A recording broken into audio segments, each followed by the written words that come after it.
ॐ अज्ञानतिमिरान्धस्य ज्ञानाञ्जनशलाकय चक्षुरुन्मिलितं येन तस्मै श्रीगुरवे नमः।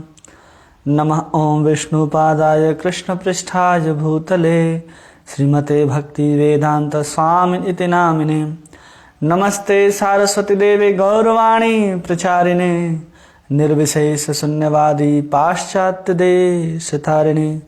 जय श्री कृष्ण चैतन्य प्रभु नित्यानंद श्री अद्वैत गदाधर श्रीवास आदि गौर भक्त वृंद। हरे कृष्ण कृष्ण कृष्ण हरे हरे, हरे राम राम राम हरे हरे। गुरुवे गौरचंद्राय राधिकाय तदालये कृष्णाय कृष्ण भक्ताय तद्भक्ताय नमो नमः। हरे कृष्णा। आप सभी का इस भगवत गीता कोर्स में बहुत बहुत स्वागत है, जिसके अंतर्गत आज हम लोग भगवत गीता के 13वें अध्याय को समझने का प्रयास करेंगे कि जिसमें भगवान कृष्ण अर्जुन को क्या उपदेश देते हैं, अर्जुन क्या प्रश्न पूछता है, उसके आधार पर इस अध्याय को भगवान बताना शुरू करते हैं। इस अध्याय को नाम दिया गया है क्षेत्र क्षेत्रज्ञ विभाग योग। इसका नाम क्या है? क्षेत्र क्षेत्रज्ञ विभाग योग। इसी अध्याय को श्रील प्रभुपाद नाम देते हैं प्रकृति, पुरुष और चेतना। ये इस अध्याय का नाम देते हैं। और ये जो मुख्य नाम है इस अध्याय का क्षेत्र क्षेत्रज्ञ विभाग योग, ये नाम देते हैं शंकराचार्य जी, जिन्होंने पूरे के पूरे भगवत गीता को अलग अलग अध्यायों के साथ अलग अलग निर्धारित किया है, विभाग किया है। उसके अंतर्गत कुल 35 श्लोक हैं। इस 35 श्लोकों को हम लोग 5 भागों में विभाजित करते हैं। उसमें सबसे पहला विभाग है 1 से 7 तक, जिसमें क्षेत्र और क्षेत्रज्ञ के बारे में भगवान बताते हैं कि क्षेत्र क्या है और क्षेत्रज्ञ क्या है। फिर 8 से लेकर के 12 तक में पूरी की पूरी ज्ञान की प्रक्रिया, या फिर जिसको भगवान कृष्ण ज्ञान ही घोषित करते हैं, उन सभी वस्तुओं को यहाँ पर भगवान बताते हैं। फिर 13 से 19 उस ज्ञान का लक्ष्य क्या है, उस ज्ञान की वस्तु क्या होगी, उसको भगवान 6 श्लोकों में बताते हैं।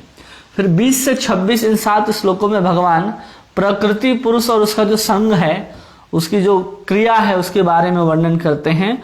और फिर 27 से 35 ज्ञान चक्षु, कि हम अपने ज्ञान के माध्यम से, ज्ञान चक्षु के माध्यम से, जो शास्त्र ने हमको बताया है, जो भगवान हमको बता रहे हैं, उसके माध्यम से हम संसार को कैसे देख सकते हैं, उसको भगवान ने 27 से लेकर के 35 श्लोक में कहा है।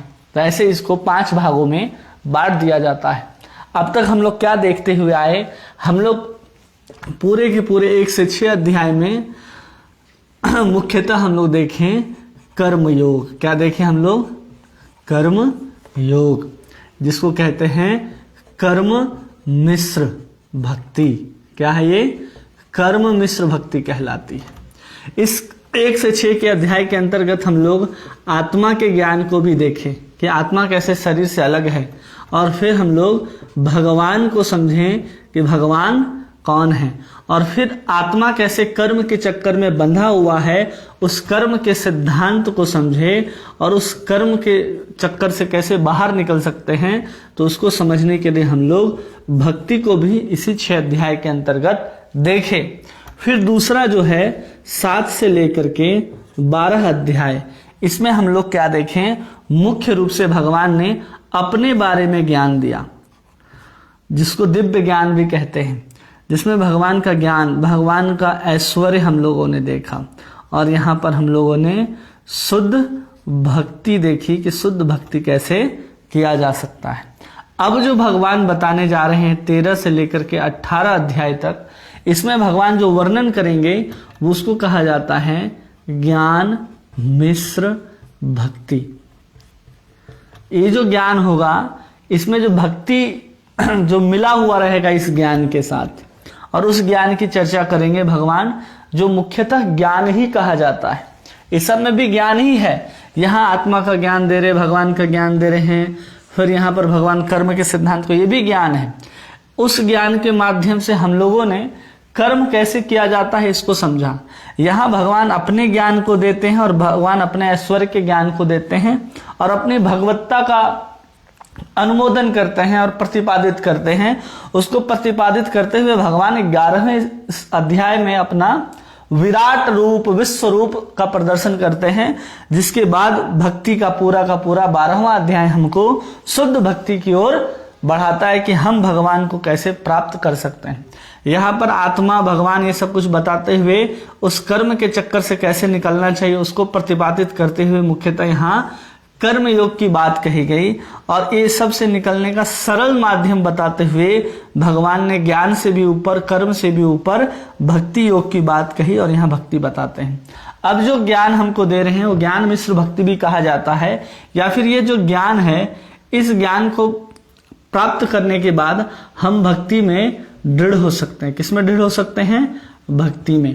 हमारी क्या बढ़ेगी? यहाँ पर दृढ़ता बढ़ जाएगी भक्ति के अंदर। अब जो भगवान 13 से 18 तक में हमको ज्ञान दे रहे, यहाँ तक तो भगवान भक्ति तक लाने के लिए आत्मा, कर्म ये सब को दिए और फिर 7 से 12 हमको भक्ति बताए। अब इस भक्ति में कोई कैसे दृढ़ता को हासिल कर सकता है, उस दृढ़ता को लाने के लिए भगवान यहाँ पर 13 से 18 अध्याय में ज्ञान की चर्चा करते हैं, जिसको कई आचार्य कहते हैं कि ये जो ज्ञान है ये भक्ति मिश्र ज्ञान का अनुमोदन यहाँ पर भगवान करने जा रहे हैं। जिस ज्ञान में भक्ति मिला हुआ है, ये दोनों अलग अलग है। ज्ञान मिश्र भक्ति और भक्ति मिश्र ज्ञान, अलग अलग चीजें होती हैं। तो इस चीज का भगवान यहाँ पर वर्णन अभी हम सबके सामने करने जा रहे हैं।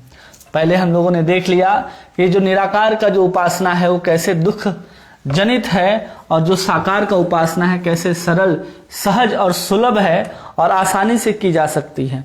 और किस किस माध्यमों से की जा सकती है, तो भगवान ने कहा था कि सबसे पहले स्वतः आसक्त भक्त हो।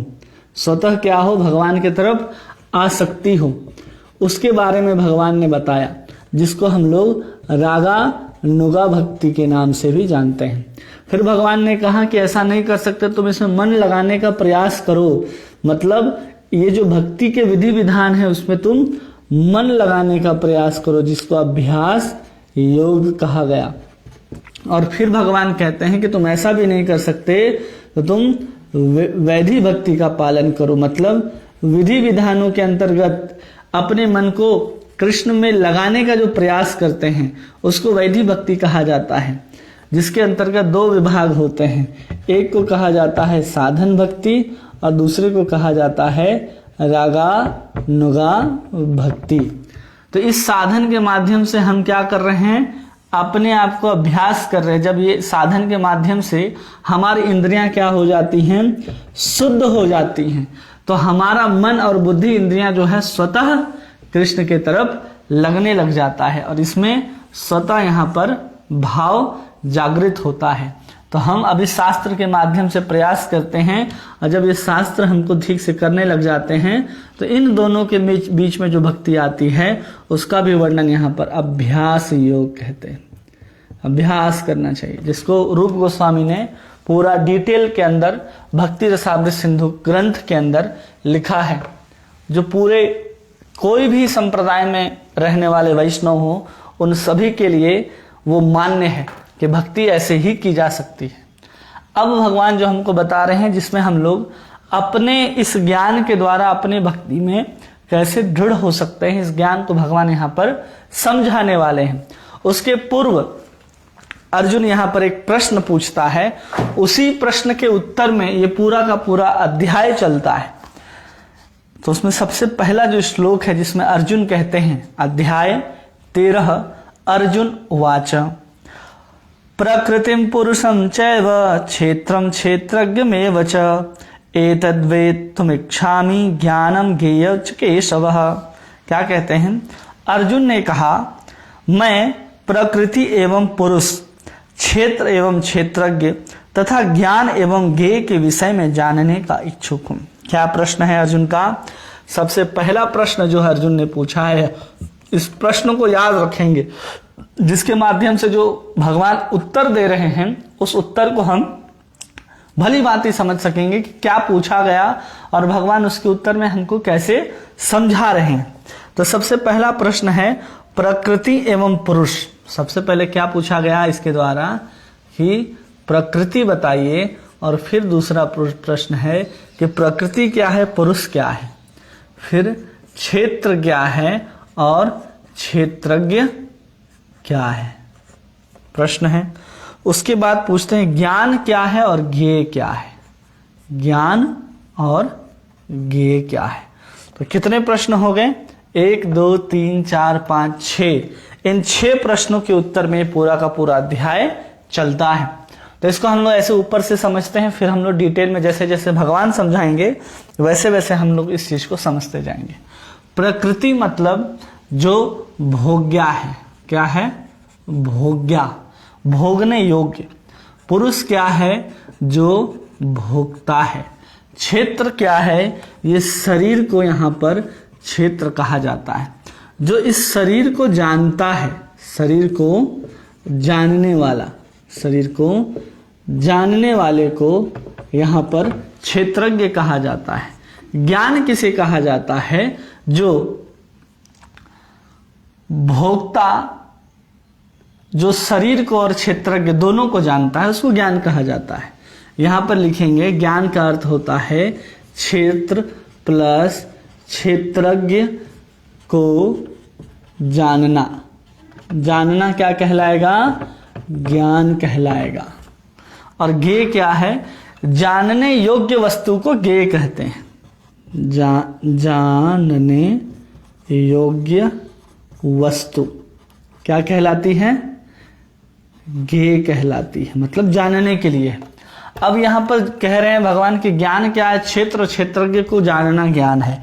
तो ज्ञेय क्या हो जाएगा, क्षेत्र, क्षेत्र और क्षेत्रज्ञ, और इसके साथ पुरुष, ये भी क्या है, ज्ञेय कहलाता है।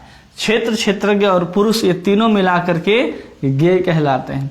तो इस प्रश्न को पूछता है अर्जुन, और इसी के उत्तर में पूरा का पूरा अध्याय चलता है। तो हम लोग इसको डिटेल में समझने का प्रयास करते हैं। यही प्रश्न के उत्तर हैं। 6 प्रश्न हैं। सबसे पहले भगवान कौन से प्रश्न का उत्तर देते हैं, क्षेत्र और क्षेत्रज्ञ का उत्तर देते हैं। और फिर भगवान उत्तर देते हैं कि ये पुरुष कैसे निवास करता है और भोग्या क्या है। और फिर 13 से 8 से लेकर के 12 तक में ज्ञान की बात करते हैं, और फिर ज्ञेय की बात करते हैं। जानने, ज्ञान का लक्ष्य मतलब ज्ञेय, ये क्या है, ज्ञेय है। इसके बारे में भगवान 13 से 19 तक बताएंगे। और फिर प्रकृति पुरुष, ये प्रकृति और पुरुष उसके जो संग हैं, जो इसके अंतर आती है क्षेत्र क्षेत्रज्ञ के, इसके बारे में यहाँ पर बताते हैं। और कैसे इस चीज को देखना है वो शास्त्र चक्षु 27 से 35 श्लोकों में इसी प्रश्न के डिटेल को वहां पर बताते हैं भगवान। तब हम लोग शुरू करते हैं जहां पर से भगवान कृष्ण कहना आरंभ करते हैं। जो परात्पर ब्रह्म है, अनंत कोटि ब्रह्मांड नायक है, उसके बाद भी वो क्या करते हैं, हम सबके सामने साधारण मनुष्य की तरह अवतार लेते नजर आते हैं, और हम उनके लीलाओं को देख करके अपने को शुद्ध करते हैं और पुनः इस भौतिक देह को छोड़ने के बाद भगवत धाम गमन करते हैं। वही भगवान यहाँ पर अपने बात को कह रहे हैं। श्री भगवान उवाच इदं शरीरं कौन्तेय क्षेत्रं मिथ्याभिधीयते एतद्यो वेति तं प्राहु क्षेत्रज्ञ इति तद्विदि। श्री भगवान ने कहा, हे कुंती पुत्र, यह शरीर क्षेत्र कहलाता है, और इस क्षेत्र को जानने वाला क्षेत्रज्ञ कहलाता है।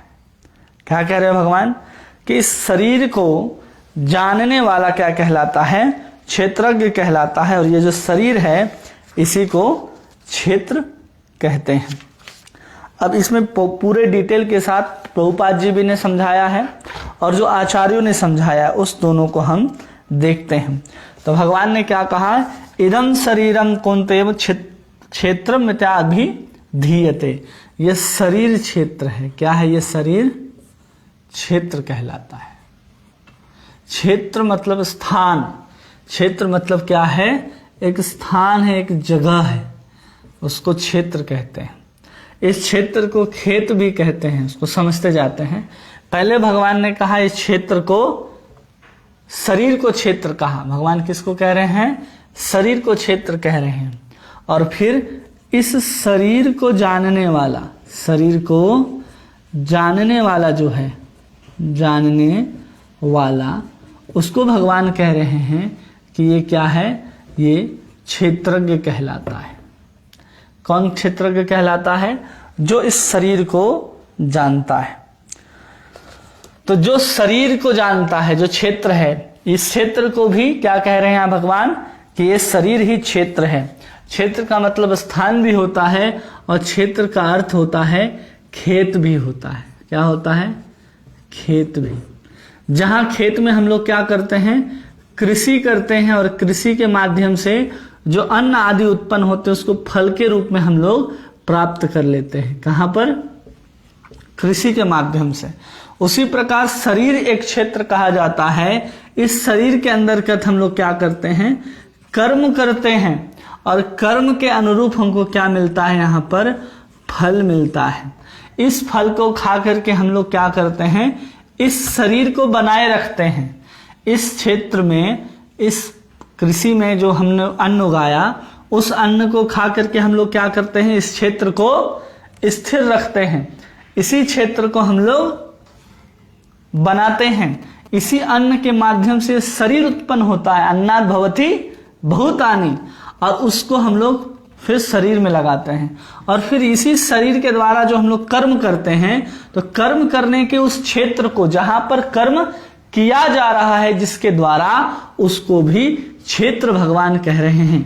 और उस क्षेत्र में कर्म के द्वारा हम लोग फल को प्राप्त करते हैं। इसी फल के माध्यम से हम लोग 84 लाख योनियों में जाते हैं।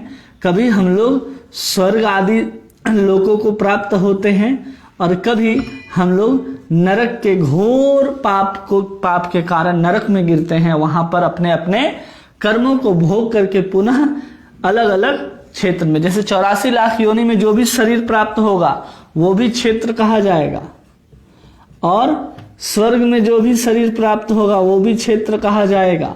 नरक में जिस शरीर के साथ हम अपने कुकर्मों को भोगेंगे वो भी क्षेत्र कहा जाएगा, क्योंकि उस क्षेत्र में कोई ना कोई एक क्षेत्रज्ञ है।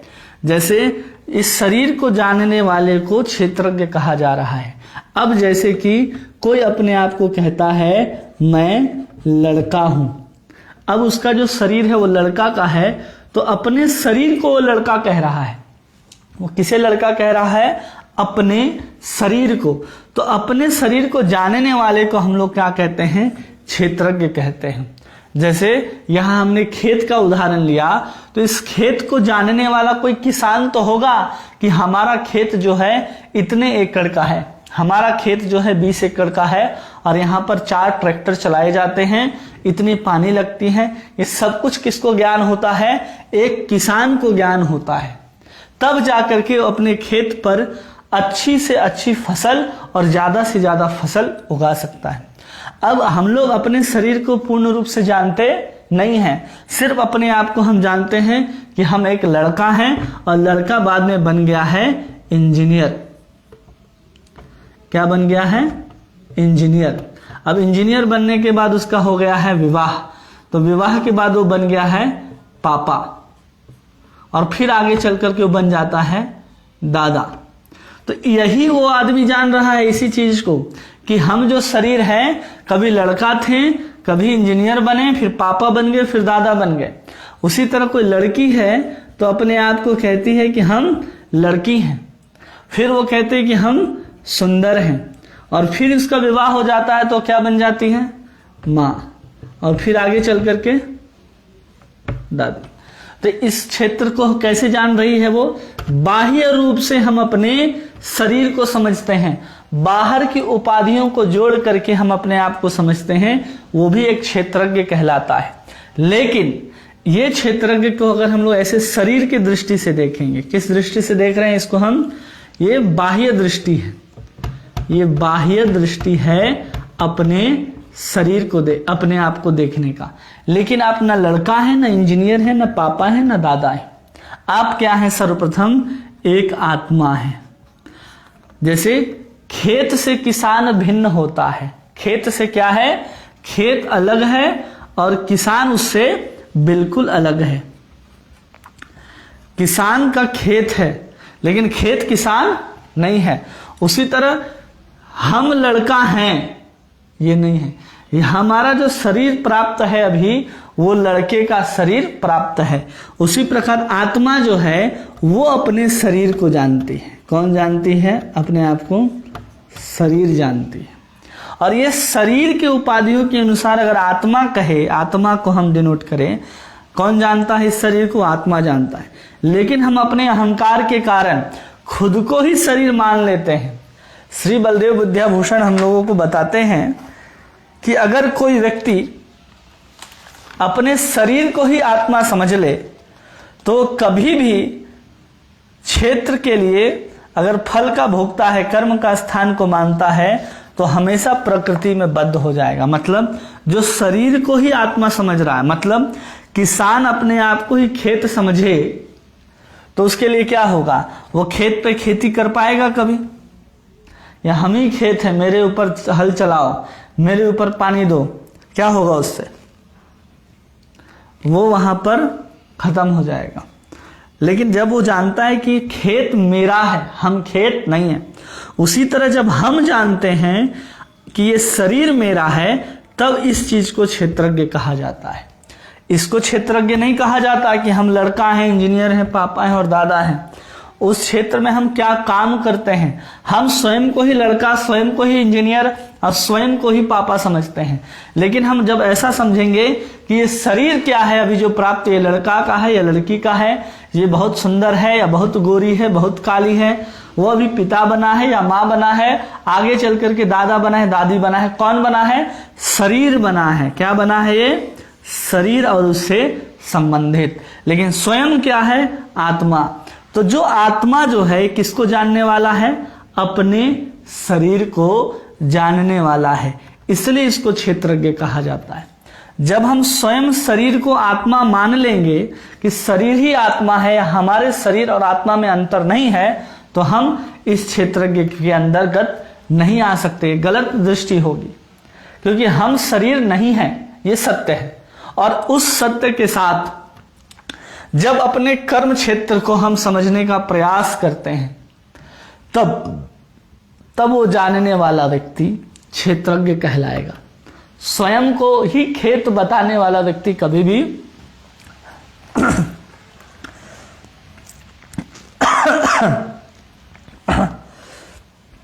कभी भी क्षेत्रज्ञ नहीं कहला सकता है। ये बात समझ में आई?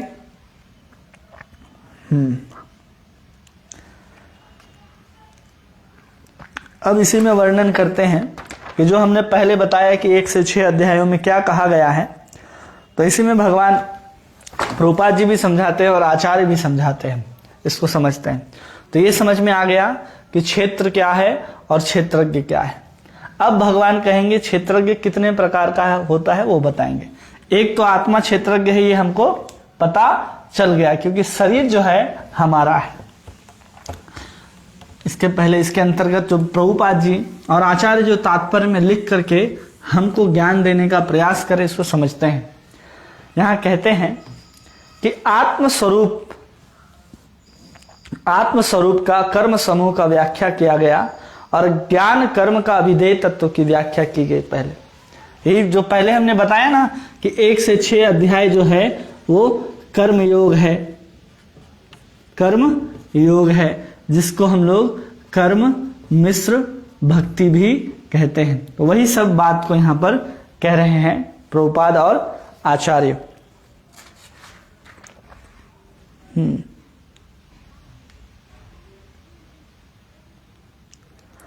कर्म क्षेत्र का ज्ञाता कर्म क्षेत्र कहलाता है। हो गया? तो यही यहाँ पर जो प्रभुपाद जी लिखे उसको हम लोगों ने ऐसे समझाया, और इसको हमने पहले समझाया है, उसी चीज को प्रभुपाद जी यहाँ पर समझा रहे हैं। और ये भी कहते हैं जो कर्म है वहां जहां पर कर्म किया जा रहा है उस क्षेत्र के ज्ञाता, कर्म क्षेत्र का ज्ञाता को हम लोग क्षेत्रज्ञ कहते हैं। अज्ञ मतलब होता है, इसको संधि विच्छेद कीजिए तो हम और आसानी से समझे। ये क्या है?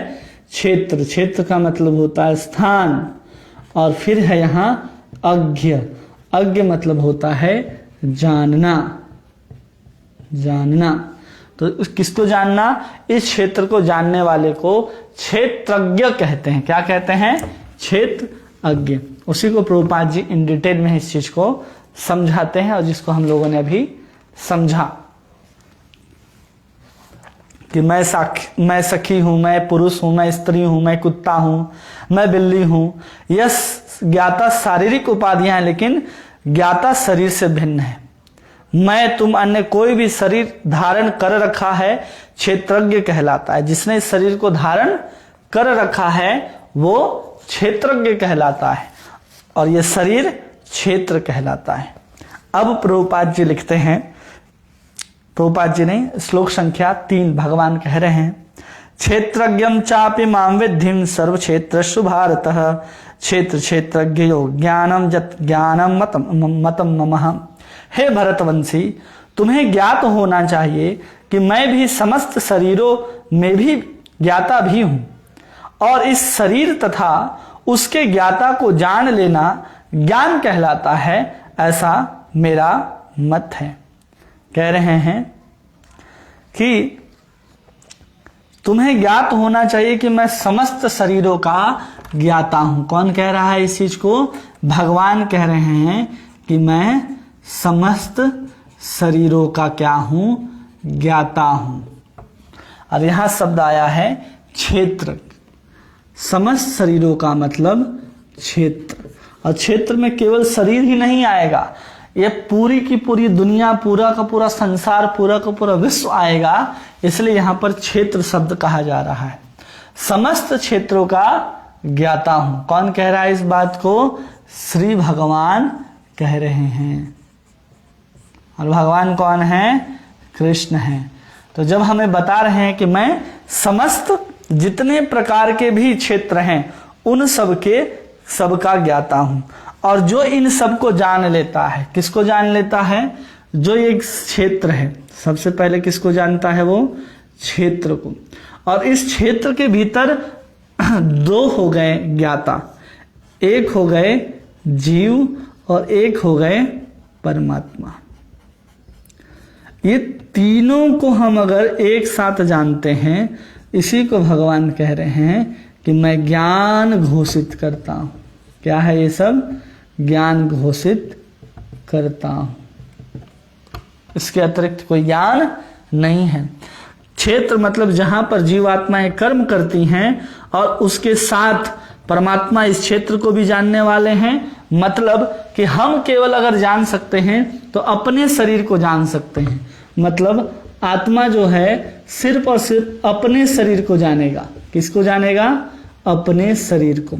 हमारे शरीर में जो हो रहा है, जिस तकलीफ को हम महसूस कर रहे हैं, जो हम सोच रहे हैं, हमारे अंदर जो कुछ भी है वो आप नहीं जान सकते, वो हम स्वयं जान सकते हैं। क्योंकि हमारा आत्मा का विस्तार जो है, हमारा आत्मा का जो चेतना है, इसी शरीर के अंदर अभी व्याप्त है। और यही चेतना जैसे जैसे फैलती जाती है कि हम अपने पुत्र को अपना पुत्र मानने लग जाते हैं, अपने मोबाइल फोन को अपना मानने लग जाते हैं, अपने गाड़ी को अपना मानने लग जाते हैं, अपने शहर को अपना मानने लग जाते हैं। तो उस तरह से हमारा क्षेत्र का जो विस्तार है वो बढ़ता जाता है, बढ़ता जाता है, बढ़ता जाता है। क्या विस्तार हुआ? चेतना का विस्तार हुआ। जब हम चेतना का विस्तार करते हैं तो क्षेत्र का भी विस्तार होता है। लेकिन हम किसी शरीर के ऊपर अधिकार कर सकते हैं, लेकिन उस शरीर के भीतर जो चल रहा है, जैसे आपका पुत्र है, अगर उसको कोई बीमारी हो गई तो आप पता नहीं कर सकते कि इसको क्या बीमारी है, या वो क्या सोच रहा है, वो क्या कर रहा है, वो क्या कर्म करके आया है, उसकी आगे की गति क्या होगी, वो आप नहीं जानते। लेकिन जो परमात्मा होते हैं, वो परमात्मा क्या है? सभी को जानते हैं, सभी को जानते हैं। मतलब कि आपके भीतर वही परमात्मा बैठे हैं और हमारे भीतर भी वही परमात्मा बैठे हैं। वही 84 लाख प्रकार के योनियों में जितने प्रकार के जीव हैं, उन सब जीवों के अंदर जो परमात्मा बैठे हैं, वो सब कुछ को जानने वाले हैं। और हम जो जानने वाले हैं, केवल अपने शरीर तक ही हम सीमित हैं। और वही परमात्मा इसलिए कह रहे हैं कि अर्जुन मैं क्या हूं? क्षेत्रज्ञम चापि माम विद्धिम सर्व क्षेत्रेषु भारत। मैं सब क्षेत्र को जानने वाला हूं। क्यों? क्योंकि सबके हृदय में परमात्मा बैठे हैं, इसलिए वो सबके हृदय में जानते हैं और आत्मा एक। क्योंकि आत्मा जो है वो पूरा का पूरा व्यष्टि नहीं है, वो व्यष्टि है, समष्टि नहीं है। वो केवल और केवल एक ही जगह रह सकती है, चारों तरफ व्याप्त नहीं है केवल। और ये कहाँ व्याप्त है? ये व्याप्त है शरीर के भीतर। और ये कहाँ व्याप्त है? ये सर्वत्र व्याप्त है। इसलिए परमात्मा जो है, इसलिए भगवान कृष्ण कह रहे हैं कि मैं क्या हूं? सब कुछ जानने वाला हूं। उसी को यहां पर कहते हैं क्षेत्रज्ञम, बहुवचन लगा यहां पर, क्षेत्रज्ञम। ज्ञम मतलब बहुत, मतलब सबको जानने वाला, उसको यहां पर कह रहे हैं कि मैं सब कुछ जानने वाला हूं। और फिर आचार्य कहते हैं कि जैसे दो प्रकार के पुरुष हो गए। एक तो क्षेत्र है जो इस शरीर को भोगता है, क्या है? इस शरीर को भोग रहा है। और एक परमात्मा है जो सबके शरीर का जानते हैं। तो ये जीव आत्मा को भी यहां पर पुरुष कहा जाता है। क्या कहा जाता है? पुरुष। और परमात्मा को भी क्या कहा जाता है? यहां पर पुरुष कहा जाता है। लेकिन जो परमात्मा है उस पुरुष को कहते हैं उत्तम पुरुष। क्या कहते हैं उसको? उत्तम पुरुष कहते हैं। और ये बाद का चीज है। उत्तम पुरुष मतलब पहला पुरुष जो होगा, पहला अधिकारी व्यक्ति जो है अपने शरीर में होने के बाद भी कौन है? परमात्मा ही कहे जाएंगे। इसलिए इस जीव को भी क्या है? जीव अपने शरीर का भोग कर ही रहा है। इस भोक्ता प्रकृति होने के कारण उसको पुरुष कहा जा रहा है। और यहां पर परमात्मा क्या है? सबकी जानते हैं और सबकी समझते हैं, और वो भी भोक्ता ही हैं। इसलिए भगवान को यहां पर उत्तम पुरुष कहा जा रहा है, क्योंकि सब जीवों के भोक्ता हैं और आत्मा सिर्फ और सिर्फ अपने क्षेत्र का ही जीव जो है वो भोक्ता कहलाता है। इसलिए इसको केवल पुरुष, और परमात्मा जितने भी जीवात्माएं हैं सभी को जानने वाले और सभी के भोक्ता होने के कारण इनको उत्तम पुरुष कहा जा रहा है। मतलब ये पुरुष जो है इसको ब्रह्म भी कहा जाता है और उत्तम पुरुष को परम ब्रह्म कहा जाता है। मतलब ये कृष्ण है और ये आत्मा है। अगर कोई कहे कि एक ही, जो कई लोग कहते हैं ना इस सिद्धांत को, कि एक ही ब्रह्म है, वही टूट टूट करके जीवात्माओं के रूप में परिवर्तित हो गया, ऐसा नहीं है। ऐसा होता तो भगवान कभी भी इस चीज को नहीं कहते। भगवान कह रहे हैं कि मैं स्वयं हूं इस क्षेत्र का ज्ञाता, इसलिए मैं परम ज्ञाता हूं। इस बात को अर्जुन तुम जान लो। और इस ज्ञान को जो जानता है, इस पूरे की पूरे चीज को, क्षेत्र क्या है, जीव क्या है, परमात्मा एक साथ, मैं उसको ज्ञान घोषित करता हूं। ज्ञानम मतम ममः, ऐसा मेरा मत है। और इसी को समझाते हैं, इसी बात को कि पुरुष कैसे है, ब्रह्म कैसे, उत्तम पुरुष कैसे है। तो बलदेव विद्याभूषण जो लिखते हैं अपने कमेंट्री को, उसी को प्रभुपाद जी ने भी यहां दिया है। कहते हैं क्षेत्राणि ही शरीरम बीजम चापिम शुभाशुभे तानि वेत्तः स योगात्मा तथा क्षेत्रज्ञ उच्यते। ये शरीर क्षेत्र कहलाता है। इस शरीर के भीतर एक स्वामी तथा साथ ही परमेश्वर का वास है, जो शरीर तथा शरीर के स्वामी दोनों को जानने वाले हैं। मतलब अभी जो परमात्मा है ये तो क्षेत्र को भी जानते हैं, हमारे क्षेत्र को भी जानते हैं और सबके क्षेत्र को भी जानते हैं। उसके साथ साथ जो हमारे क्षेत्र है, मतलब जो हम क्षेत्रज्ञ हैं, जीवात्मा, ये परमात्मा, उसको भी जानने वाले हैं। इसलिए इनको क्या कहा जाता है? उत्तम पुरुष कहा जाता है।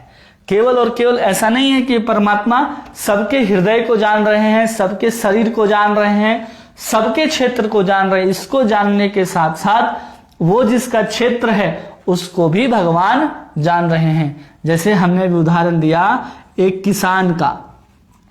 किसान क्या जानता है? अपने खेत के बारे में जानता है केवल। और ऐसे ही किसान, करोड़ों किसान होंगे तो करोड़ों किसान अपने अपने खेत को जानते होंगे। लेकिन भगवान क्या कह रहे हैं? मैं इन सब खेतों को क्या करता हूं? जानता हूं। एक किसान एक खेत को जानेगा, लेकिन भगवान कह रहे हैं मैं एक साथ सभी खेतों को जानता हूं। और यहां तक कि इस खेत के जो मालिक हैं, जो किसान हैं, ये क्षेत्र हो गया, क्षेत्रज्ञ हैं, इन दोनों को भगवान एक साथ जानते हैं, एक साथ जानते हैं। इसलिए एक साथ जानने के कारण यहां पर उनको उत्तम पुरुष कहा जा रहा है, ऐसे श्री बलदेव विद्याभूषण हम लोगों को बतलाते हैं।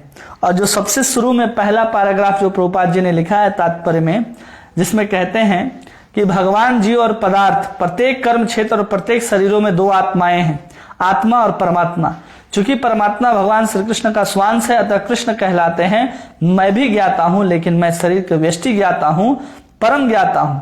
मैं शरीर में परमात्मा के रूप में विद्यमान रहता हूं। ये जो लाइन लिखी गई, ये भक्ति विनोद ठाकुर ने अपने इस भगवत गीता के टीका में लिखा है। तो प्रभुपाद जी ने वहां से इस चीजों को उठाया है और हम सबको बताते हैं। इसलिए प्रभुपाद जी का जो टीका है वो प्रमाणिक मानी जाती है। हर लाइन जो है प्रभुपाद जी के द्वारा बताया गया, वो आचार्यों के द्वारा ही बताया गया है, जिसको हमको समझाया जा रहा है। और ज्ञान क्या क्या है इसके बारे में यहाँ पर पीछे तात्पर्य में प्रभुपाद लिखते हैं, उसको हम लोग देखते हैं। ये तो समझ में आ गया ना कि उसको उत्तम पुरुष क्यों कहा जा रहा है। और एक क्षेत्र के कितने ज्ञाता हो गए? दो ज्ञाता हो गए, एक आत्मा और दूसरे परमात्मा हो गए।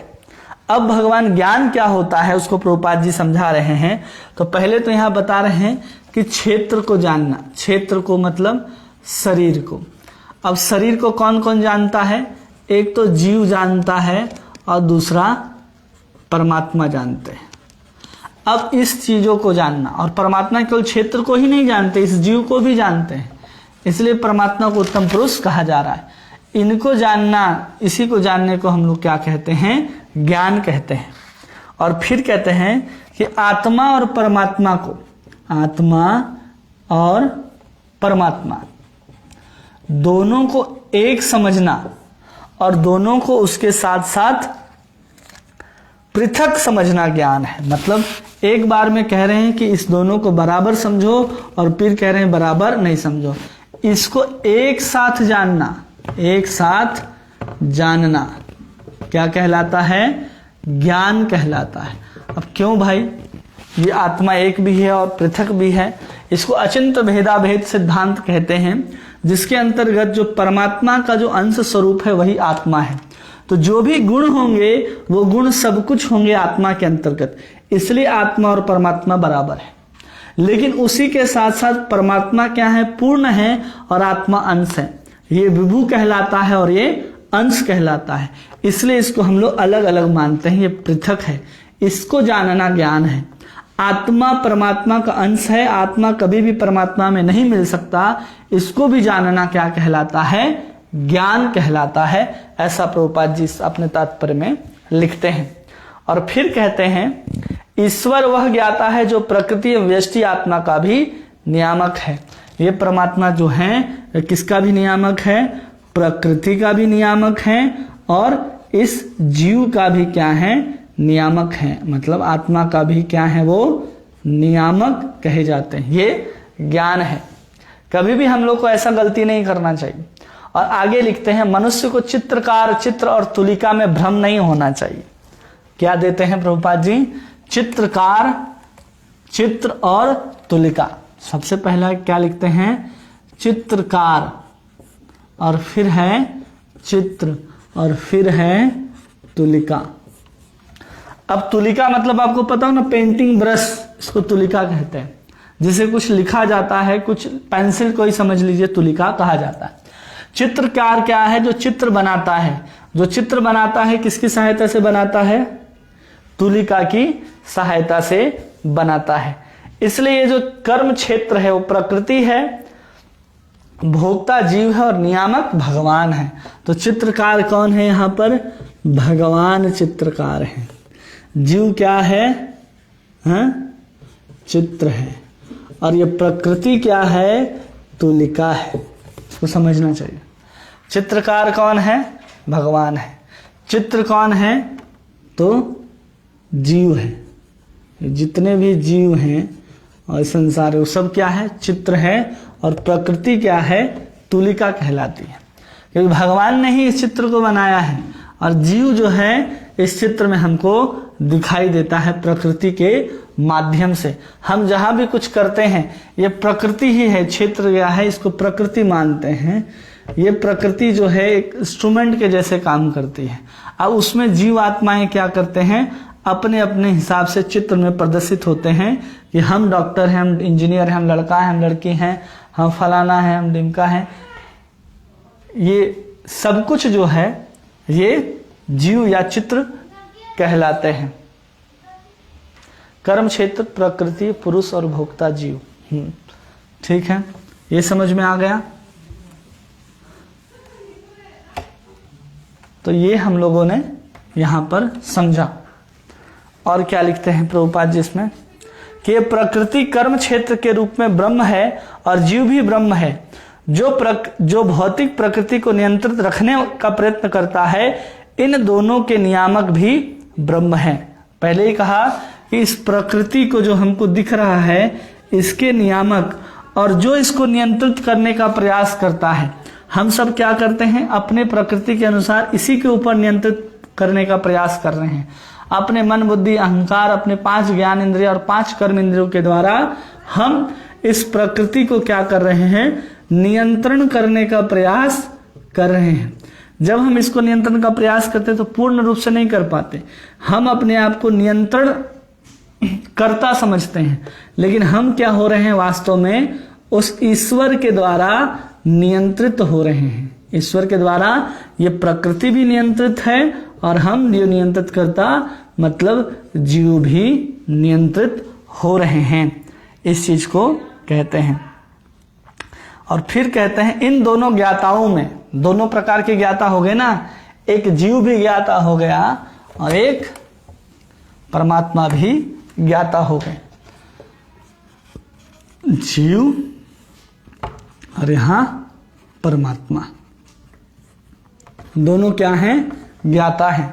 जीव क्या है, सिर्फ और सिर्फ स्वयं को जानता है, लेकिन भगवान जो हैं वो सबको जानने वाले हैं।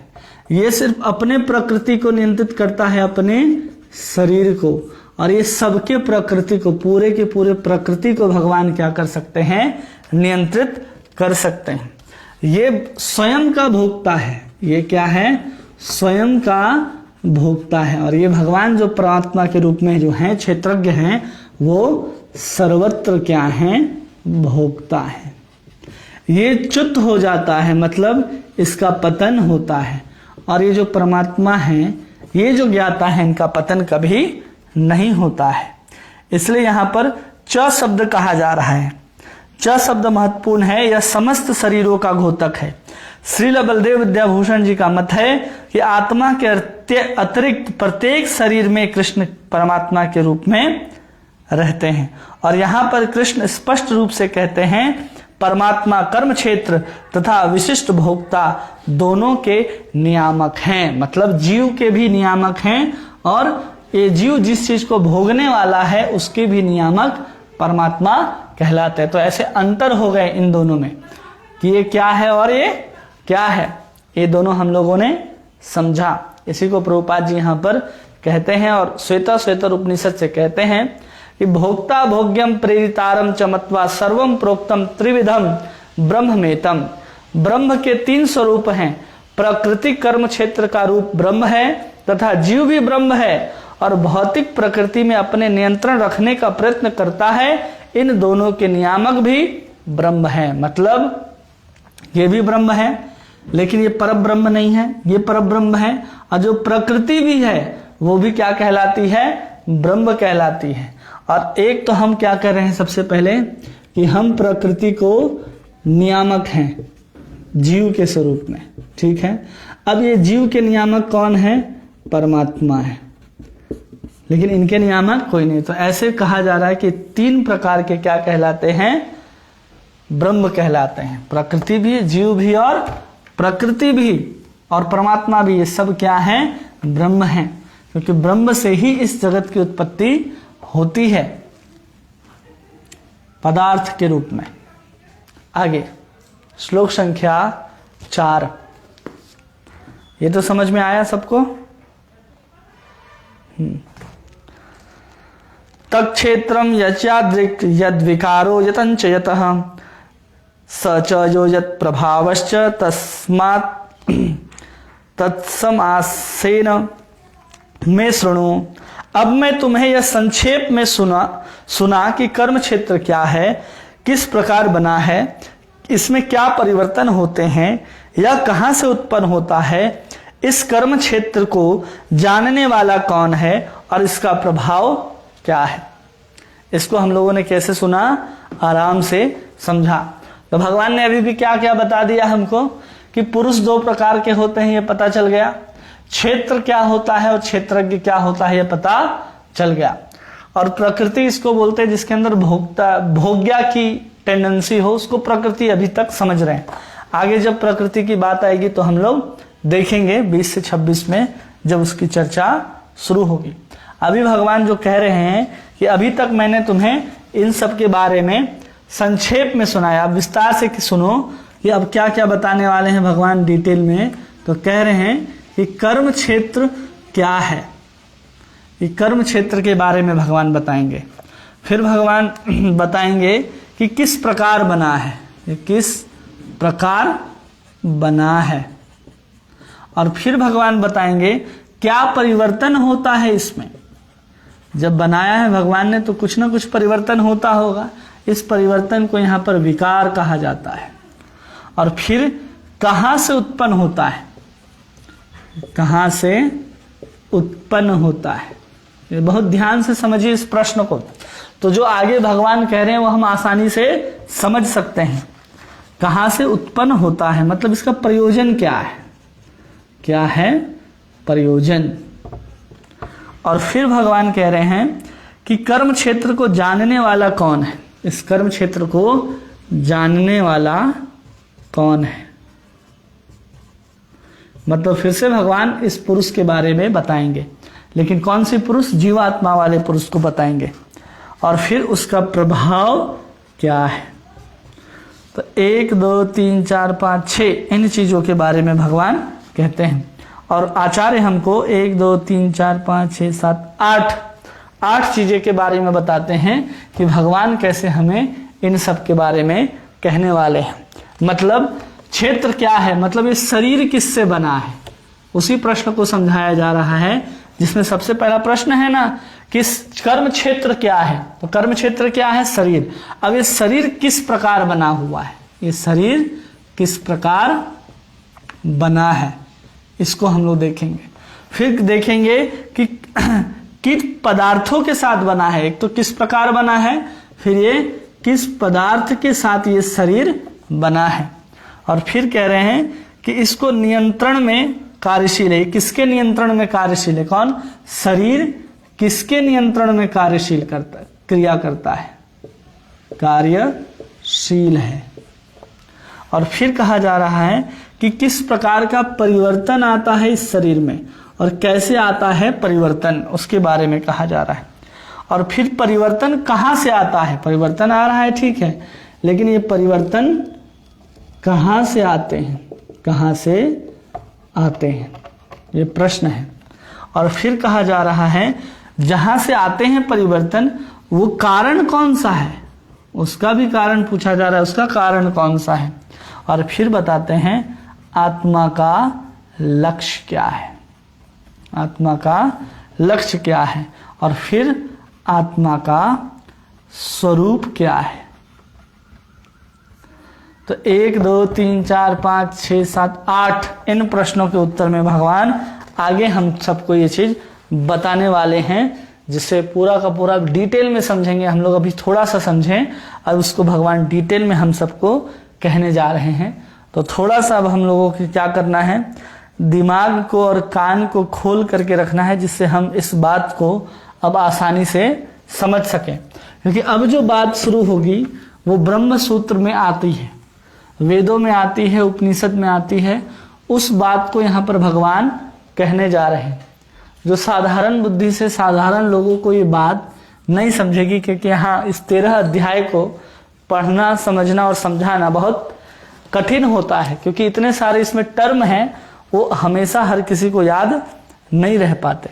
इसलिए हम लोग प्रयास कर रहे हैं कि उसको जितना आसानी से समझ सके, सरल भाषा में हम लोग समझने का प्रयास करेंगे।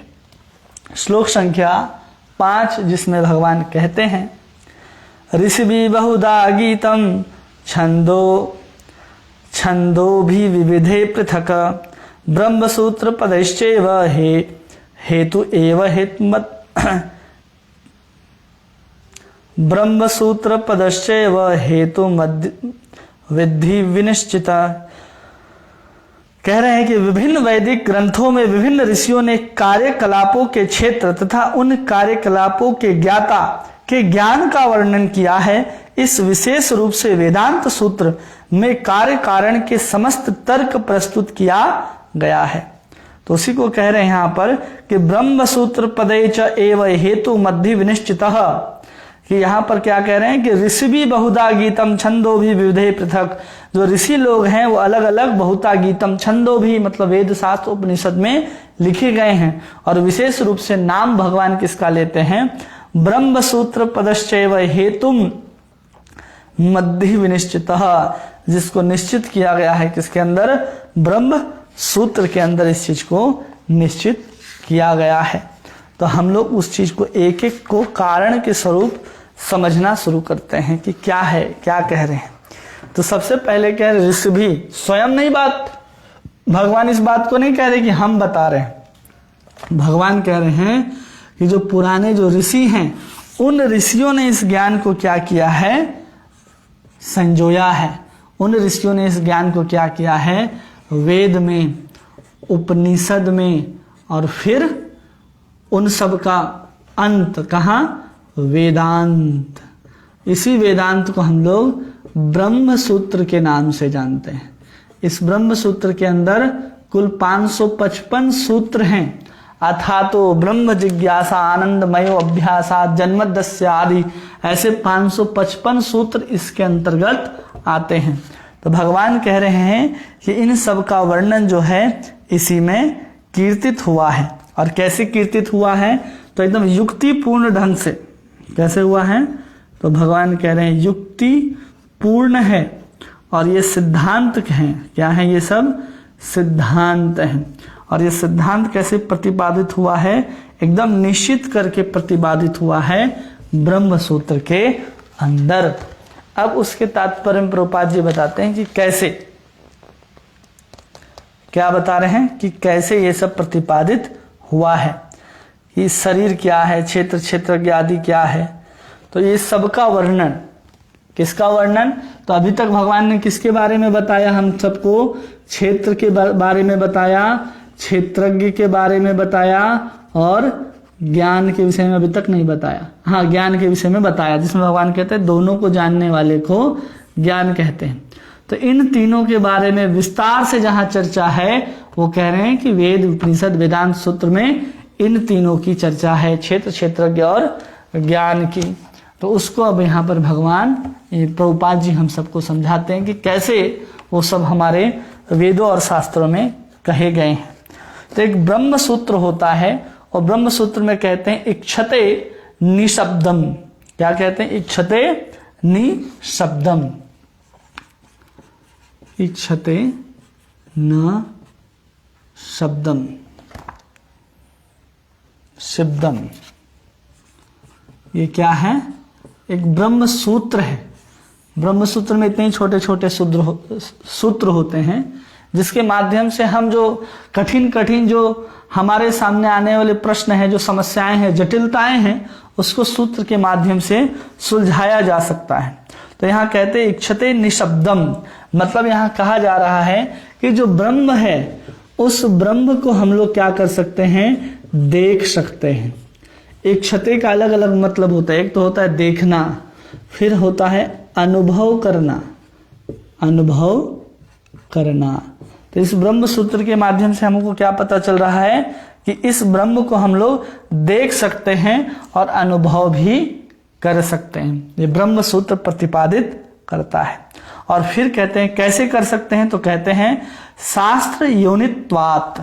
क्या है, अगला सूत्र क्या है, शास्त्र योनित्वात्।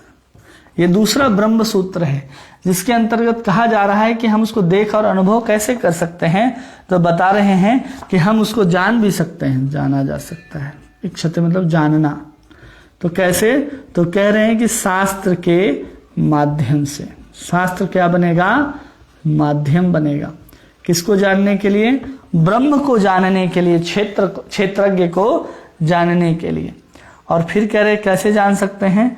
तो कह रहे हैं आनंदमयो अभ्यासात। अगला सूत्र क्या है? आनंदमयो अभ्यासात।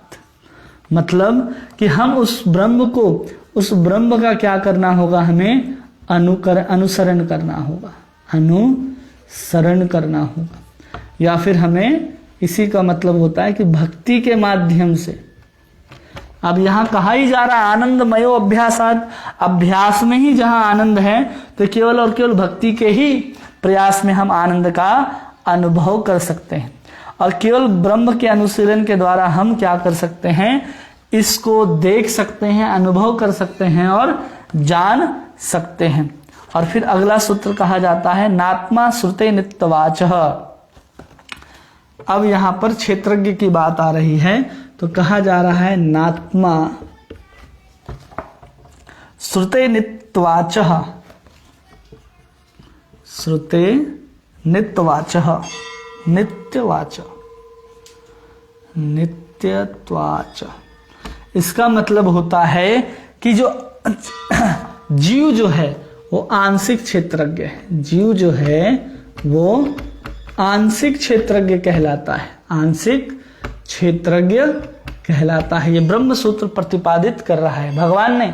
अब भगवान ने पहले तो बता दिया कि तुम जीव आत्मा हो जो अपने शरीर के क्षेत्र के जानते हो, क्षेत्रज्ञ कहलाओगे।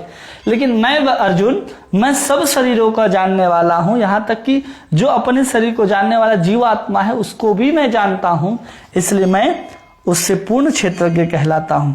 इसलिए आगे का जो ब्रह्म सूत्र है वो कहता है परातु तक्षुते, मतलब पूर्ण क्षेत्रज्ञ जो है वो परमात्मा ही कहलाते हैं।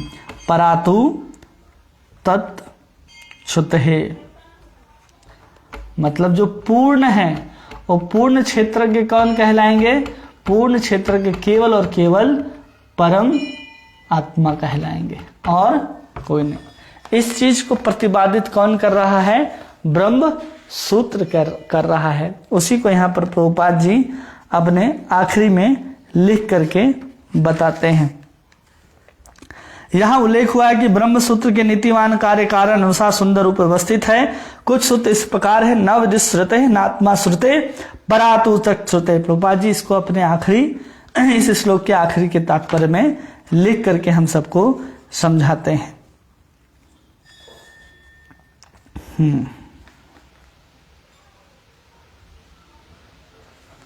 तो ये चीज हम लोगों को समझ में आ गया। अब हम इस ब्रह्म को, ये तो समझ गए ना कि हम कैसे उस चीज को समझ सकते हैं।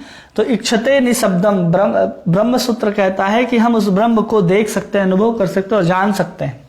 कैसे? तो शास्त्र के माध्यम से जान सकते हैं। दो चीज आ गया। अब तीसरा आ गया आनंदमयो अभ्यासात, मतलब हम भक्ति का अनुशीलन करेंगे तो आनंद का अनुभव कर सकते हैं, जिसमें नात्मे श्रुते नित्वातः, जीव आंशिक रूप से क्षेत्रज्ञ कहलाता है। परास्तु तक्षुते, पूर्ण रूप से कौन कहलाता है? केवल और केवल परमात्मा ही पूर्ण क्षेत्रज्ञ कहलाते हैं। अब इस चीज को अनुभव कैसे किया जाता है, उस चीज को जाना कैसे जाता है, इस चीज को प्रभुपाद जी अब समझा रहे हैं कि हमको कैसे जाना जा सकता है। तो इसी चीज को यहां पर कह रहे हैं। ये 5 जो सूत्र हैं उसको ध्यान में रखेंगे तो ये चीज हमको बहुत आसानी से समझ में आएगा। ठीक है, इसको अभी हम फिलहाल मिटाते हैं। तो 5 प्रकार की कोष की बात हो रही है। किस प्रकार की कोष है वो? 5 प्रकार की कोष है। सबसे पहले कोष को कहा जा रहा है अन्नमय कोष। क्या कह रहे हैं इसको? अन्नमय कोष। फिर कह रहे हैं प्राणमय कोष। क्या है इसका नाम? प्राणमय कोष।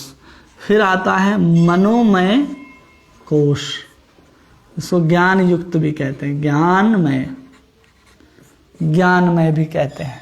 और इसके बाद आता है अन्नमय, प्राणमय, मनोमय और उसके बाद विज्ञानमय कोष, विज्ञानमय मय कोश, और फिर आता है आनंदमय कोश। तो ये 5 प्रकार के कोश होते हैं जिसके द्वारा जीव जो है परमात्मा का अनुभव कर सकता है। अन्नमय, प्राणमय, मनोमय और विज्ञानमय और साथ में आनंदमय। अभी हम लोगों ने 5 सूत्र लिखे थे, वो ब्रह्म सूत्र के वो 5 सूत्र हैं। उसको याद इधर लिखते हैं तो आपको समझने में आसानी हो जाएगी, उस ब्रह्म सूत्र के साथ ये कैसे मैच करता है और इस चीज को कैसे समझा रहे हैं। इसलिए भगवान यहाँ ब्रह्म सूत्र का नाम लेते हैं विशेष रूप से, इसलिए उसके माध्यम से ही हम लोग समझेंगे। सबसे पहले कहा जा रहा है कि उस ब्रह्म को हम लोग देख सकते हैं, अनुभव कर सकते हैं और जान सकते हैं। तो यहाँ पर इच्छते निशब्दमम, मतलब उस ब्रह्म को हम लोग इच्छते निशब्दम, इच्छते न शब्दम, न शब्दम, मतलब इसको हम अन्नमय कोश के माध्यम से क्या कर रहे हैं, उस चीज को हम लोग आधार बना रहे हैं। ये हमारा क्या होगा, आधार है। अन्नमय किसी चीज का क्या कहलाता है, आधार। अब जब तक हम किसी चीज को नहीं जानेंगे, नहीं समझेंगे, बिना आधार के हम उसको नहीं समझ सकते। और फिर कहते हैं वो क्या होता है, प्राणमय होता है। क्या होता है वो, प्राणमय कोश होता है। उस प्राणमय कोश के बारे में कहा जाता है कि हम उसको कैसे जानते हैं, शास्त्र योनित्वात्। कैसे जान सकते हैं, शास्त्र के मदद से उस प्राण को समझ सकते हैं, उस प्राण को नियंत्रित कर सकते हैं। और फिर आता है मनोमय कोश, ज्ञानमय कोश जिसको कहते हैं। वो ज्ञानमय कोश क्या कहलाता है, जिसके माध्यम से कुछ चीज को जाना जाता है, ज्ञेय। तो यहां पर कहते हैं नात्मः श्रुतः नित्यवाचः, नित्यात्मः श्रुते। ये क्या है, एक सूत्र है जिसके माध्यम से हम उस ज्ञान को, इस शास्त्र और इस नित्य सूत्र, इस शास्त्र के माध्यम से इस ज्ञानमय कोश को हम लोग भली भांति समझ सकते हैं। और यही चीज क्या कहलाता है, ढका होता है एक जीव से। ये क्या है, आत्मा कहलाता है, जिसको यहाँ पर कह रहे हैं कि नित्यवाचः, ये आंशिक क्षेत्रज्ञ कहलाता है। आनंदमय, इसी को कह रहे हैं पूरा परातु तुक्षते। ये परातु तुक्षते मतलब ये आनंदमय कोश को हम परमात्मा के रूप में जानते हैं। ये ब्रह्म सूत्र के माध्यम से हमको पता चला। तो अब इस चीज को हम लोग इस रूप में समझ गए। अब इसको थोड़ा और सही सरल रूप से समझते हैं क्या है। सबसे पहला है अन्नमय, ये क्या कहलाते हैं, कोश कहलाते हैं। फिर आते हैं प्राणमय कोश, फिर आते हैं मनोमय कोश, फिर आते हैं विज्ञानमय कोश, और फिर आ रहे हैं आनंदमय कोश। ये क्या है, 5 कोशों की चर्चा है, जिसको कहते हैं ब्रह्म पुक्षम प्रतिष्ठा। उस ब्रह्म को हम लोग 5 रूप में अनुभव कर सकते हैं। और जब कहा जा रहा है अन्नमय, तो इससे साफ साफ समझ में आ रहा है कि यह अन्नमय होने के कारण अन्न के ऊपर आश्रित है। किसके ऊपर आश्रित है, ये अन्न के ऊपर। और अन्न के ऊपर क्या आश्रित है, हमारा ये जो शरीर है जो हमको दिखाई दे रहा है, ये शरीर किसके ऊपर आश्रित है, इस अन्न के ऊपर आश्रित है। किसके ऊपर आश्रित है, ये अन्न के ऊपर आश्रित है। और फिर यहां पर है प्राण। अब ये प्राण जो है वो क्या कहलाता है कि ये प्राण जो है जीव का जो स्वरूप है वो क्या है, प्राण से ही। ये 5 प्रकार के मुख्य प्राण होते हैं, 5 प्राण, आपान, व्यान, उदान, समान और व्यान। इस 5 प्रकार के प्राण होते हैं। इस 5 प्रकार के प्राणों के ऊपर ही प्राणमय कोश टिका होता है। और फिर आता है मनोमय कोश, जिसके अंतर्गत हम किसी चीज को सोच सकते हैं, किसी चीज का अनुभव कर सकते हैं और किसी चीज की आकांक्षा कर सकते हैं। Thinking, willing and feeling. तो इस तीनों चीज को, सोच, अनुभव और आकांक्षा, ये चीज कहाँ से आता है? मनोमय कोश से आता है, या हम उसको अनुभव उस आधार पर करते हैं। और फिर आता है विज्ञानमय कोश, जो कहलाता है जीव। क्या है ये? जीव है। और आनंदमय कोश में स्वयं परमात्मा होते हैं। अब इसको अनुभव कैसे किया जा सकता है? हम बहुत चीज अन्न से अनुभव करते हैं। जब हम अन्न को क्या करते हैं? ग्रहण करते हैं। कोई क्या करता है? अन्न को ग्रहण करता है। तो अन्न को ही वो ब्रह्म समझता है। और शास्त्र भी कहते हैं अन्नात् भवति ब्रह्म, जो है अन्न, ब्रह्म जो है अन्न का स्वरूप है। तो हम सबसे पहले जिसकी अवस्था केवल और केवल शरीर तक ही है, कि हम अपने आप को शरीर ही समझते हैं। जब हम अपने आप को शरीर समझेंगे तो हम उस ब्रह्म को, ये अनुभव किसको कर रहे हैं हम लोग? ब्रह्म को अनुभव कर रहे हैं। कौन सा ब्रह्म है ये? परमात्मा कहा जा रहा है, मतलब ये परम ब्रह्म है। इस परम ब्रह्म को हम 5 रूप में अनुभव करते हैं। जो अपने आप को केवल शरीर समझता है वो केवल दाल, रोटी, गुलाब जामुन, रबड़ी में ही समझता है। यही अन्न खा करके हमने उस अन्न में ब्रह्म का अनुभव कर लिया। ये पहली अवस्था है। उसके बाद वैसी अवस्था आती है जो योग करते हैं। ये किसकी योग अवस्था आएगी? जो ध्यान योग में लगे हैं। अब योग के माध्यम से वो 5 प्राणों को अपने नियंत्रण में करते हैं, तो उसको समझ में आता है ये प्राण जो है वो ब्रह्म का ही एक स्वरूप है। तो ध्यान योगी लोग उसको प्राण के रूप में अनुभव करते हैं। ये सामान्य शरीर जो है, सामान्य जन, हम और आप जैसे लोग, हमको रबड़ी गुलाब जामुन खा करके ही समझ में आता है कि वो क्या है? ब्रह्म है। क्योंकि हम ब्रह्म का अनुभव कब करते हैं? जैसे कि हम सब इस्कॉन संस्था में हैं, अंतर्राष्ट्रीय कृष्ण भावना भावित संघ में हम अपने आप को शरीर समझते हैं। और जब बहुत तरह तरह के पकवान जब बनते हैं और जब हम उनको लेने जाते हैं, तो उस स्वाद को अनुभव करके, उस प्रसाद को ही हम लोग क्या करते हैं? अनुभव करते हैं। अरे वाह, कितना सुंदर प्रसाद है। और उसी में आनंद का अनुभव करते हैं। और वही क्या है? ब्रह्म का स्वरूप होने के कारण हम अन्न में भी आनंद का अनुभव करते हैं। इसलिए प्रभुपाद जी ने आनंदमय कोश तक पहुंचाने के लिए अन्नमय कोश का सहारा लिया, कि हर व्यक्ति आज के संसार में अन्न के ऊपर आश्रित है। अगर अन्न खत्म, शरीर भी खत्म। शरीर है तो अन्न का वो उपभोग कर रहा है, नहीं तो अन्न का उपभोग नहीं कर रहा है। ये शरीर के कैसे बन रहा है? अन्न के ऊपर आश्रित है। और जब अन्न के ऊपर आश्रित है तो अन्न का अनुभव करके अन्नमय कोश का अनुभव करता है। इसलिए इसको हम लोग कहते हैं अन्नमय कोश। और जब अन्न हम किसी को देते हैं तो अन्न में ब्रह्म का अनुभव करता है, तो धीरे धीरे वो हमारे मंदिर में, हमारे घर से, हमारे संस्था से जुड़ता जाता है। और उससे जुड़ते जुड़ते वो जब हम बताते हैं कि तुमको अब क्या करना है, तुम जीवात्मा हो। क्या हो? जीवात्मा हो। ये ज्ञान उसके अंदर आता है, मनोमय कोश जिसके अंदर ज्ञान आता है, तब जाकर के वो आनंदमय कोश उस परमात्मा परब्रह्म श्री कृष्ण की उपासना को आरंभ करता है। तो ऐसे प्रभुपाद जी ने सिस्टम को शुरू किया। यहाँ से गुलाब जामुन खिलाते थे और सीधा आनंदमय कोश तक पहुंचाते थे। इतना शुद्ध होता था प्रसाद।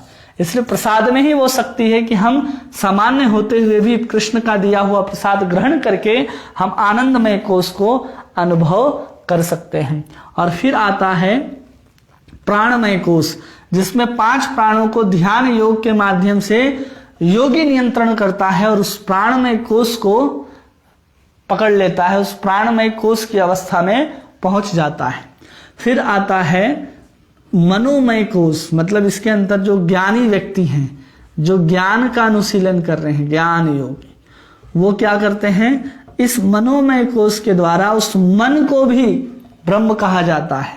भगवान कहते हैं ना, इंद्रियों में मैं क्या हूं? मन हूं। तो वो विभूति के रूप में भगवान कहते हैं। और मन जो है वो विस्तार होता है। इसको भगवान अगले श्लोक में बताते हैं कि कैसे है। तो मन का अनुभव क्या है? सोच, अनुभव और आकांक्षा। वो कैसे होता है? वो ज्ञान योगियों के द्वारा बहुत प्रयास के माध्यम से वो होता है। और जब उसको क्या हो जाता है? ब्रह्मभूत की अवस्था को प्राप्त कर लेता है कि मैं कौन हूं? मैं एक आत्मा हूं। तब जाकर के वो भक्ति को प्राप्त कर लेता है। तब उसको क्या हो जाता है, भक्ति को। भगवान कहते हैं ना, ब्रह्म भूत प्रसन्न आत्मा न सोचती न कांक्षति समः सर्वेषु भूतेषु मद भक्तिम लभते पराम। तो जब व्यक्ति आत्मा को समझ लेता है, मतलब विज्ञानमय कोश को समझ लेता है, तब वो विज्ञानमय कोश का आनंद भी लेता है, क्योंकि ब्रह्म भूत है तो ब्रह्म का आनंद तो लेगा ही, लेकिन उससे एक स्तर ऊपर जाकर के जो भक्ति योगी होते हैं ना, वही विज्ञानमय कोश को अनुभव कर पाते। इसी को कहा गया आनंदमयो अभ्यासात, वही आनंद है। और इसमें भी अन्नमय, प्राणमय और मनोमय, ये तीन जो कोश हैं, ये तीनों को कहते हैं जड़ युक्त हैं। ये क्या है, ये जड़मय है। इनका स्वरूप कैसा है, जड़मय है। लेकिन जो परमात्मा और जीवात्मा, विज्ञानमय कोश और आनंदमय कोश जो है, ये दिव्य कहलाता है। ये क्या है, ये चिन्मय है, चिन्मय है अथवा दिव्य कहलाता है। ये दो, क्योंकि जीव भी परमात्मा का ही एक अंश है और ये भगवान की पराशक्ति के अंतर्गत आने वाला जीव है। ये जड़ है, ये सब क्या है, जड़ है। अब इसको दूसरे तरीका से हम लोग समझते हैं, इसी 5 कोश को।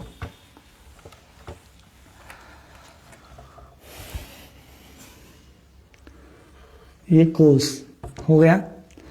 अब इसके ये है बीच का जो बिंदु है, ये आनंदमय कोश है। क्या है ये, आनंदमय कोश है।